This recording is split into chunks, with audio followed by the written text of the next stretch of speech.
વાલા ખેડૂત મિત્રો અને પશુપાલક મિત્રો કે જેની આસ કહેવાય, જેની પરસેવો કહેવાય અને જેનો રુદિયાનો અંતરનો આશીર્વાદ કહેવાય એવો પરમાત્મા હરિના હાથમાં કહે છે ને કે હરિના હાથમાં આપણો રોટલો છે, હરિના હાથમાં આપણો પ્રેમ હચવાયેલો છે, આપણી શ્રદ્ધા હચવાયેલી છે.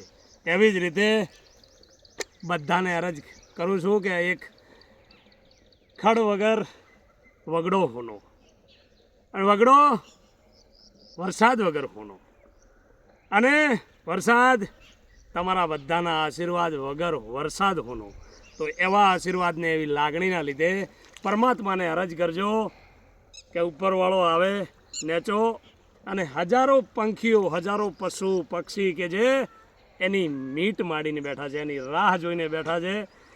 આપણે તો કદાચ બોલી શકીએ છીએ, આપણે તો ભગવાને આ કેનાલ આપી છે, બોર આપ્યો છે, આપણે તો ગમે તે કરીને ખેતી વરસાદ લેટ પડ્યો છે કરી શકશું.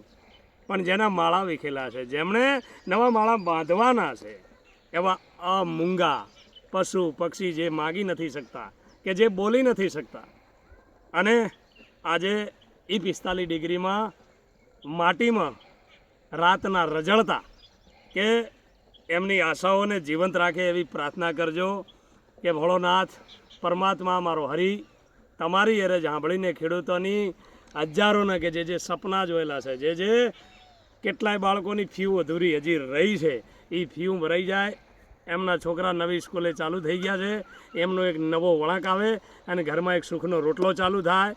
તો વરસાદને કહેજો, આશીર્વાદ આપજો અને નેચો આવે અને ધોધમાર તરીકે વરસાદ ચાલુ થાય, એના ઝરણા ચાલુ થાય, એની નદીઓને તમારા પાણીના તળ ઊંચા આવે.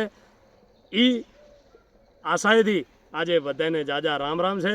જય ગોગા મહારાજ, જય ભોળેનાથ. બસ બસ બસ, હા બંધ કર.